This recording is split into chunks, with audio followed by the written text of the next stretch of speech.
আপু ভালো আছেন? এই তো আলহামদুলিল্লাহ আছি ভালো। আপনি ভালো আছেন? এই তো ভালো আছি। আপু কি বিয়ে শাদী হয়েছে? হ্যাঁ, বিয়ে শাদী হয়েছে, বাচ্চাও আছে, স্বামী নাই। বাচ্চা আছে, স্বামী নেই। স্বামী না, ছাড়া বাচ্চা হলো কিভাবে? স্বামী ডিভোর্স হয়ে গেছে। ও, স্বামী ডিভোর্স হয়ে গেছে। স্বামী ছাড়া পানি না দিলে ফসলে ঘাস হবে। আহ এখন কি আবার নতুন করে সংসার করবেন? হ্যাঁ, যদি সেরকম মনের মতো পাই অবশ্যই করব। ভালো একটা ছেলে চাচ্ছেন না? হ্যাঁ। প্রথম বিয়ে কি প্রেম করে করছিলেন নাকি? না, এমনি বাড়ি বাড়ি থেকে দিছিল। পারিবারিক ভাবে হয়েছিল? যাই হোক, ওই বিয়ে টিকে নেই? না, কতদিন ধরে স্বামী ছাড়া আছেন টিকবো আপনি? কিভাবে? এক হাতে কখনো তালি বাজে? আপনি যদি সংসার করতে না চান আমি জোর করে করাইতে পারবো? না না পারবো না, না। কেউ যদি সংসার দুজনের করতে মনে এক হইতে হইব, এক না হইলে সংসার করা যাইবো যাইবো না। ঠিক। তো এখন যে বিয়ে করতে চাচ্ছেন, আপনার ফ্যামিলি রাজি আছে তো? হ্যাঁ আছে, থাকবে না কেন?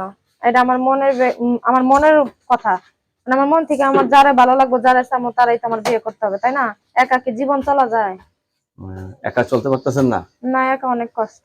মানুষের নানার কথা বলে না?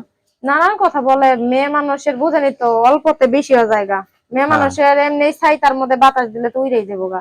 একদম আরো ফাটাফাটি হয়ে যায়। হম। যাই হোক, আপনি এখন বিয়ে বসতে চাচ্ছেন, ছেলে বয়স করলে চলবে? হ্যাঁ, অসুবিধা নাই। আমি যেরকম কষ্টে আছি সেরকম কষ্টের একজন মানুষই ভাই চাই। ও, আপনি তো স্বামীর কষ্টে আছেন অন্য যারা- বহু কষ্ট আছে। তোমরা দুইজনে একসাথে থাকলে দুইজনে কষ্ট ভাগাভাগি করে নিয়ে থাকতে পারবো, অসুবিধা কি? বাহ, এত সুন্দর গুছিয়ে কথা বলেন কিভাবে? আপনার কি লেখাপড়া আছে আমার নাকি? কষ্ট করতে করতে সহ্য হয়ে গেছে, মানে আমি কথা বলা শিখে গেছি, বুঝছেন?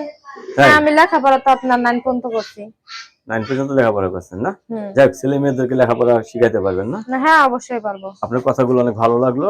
দর্শকের আপুর মুখ থেকে যে কথাগুলো শুনলেন, একদম সরল সোজা আপু। তো আপু বিয়ে বসতে চাচ্ছে, ভালো একটা ছেলে চায়, ঠিক না আপু? হ্যাঁ।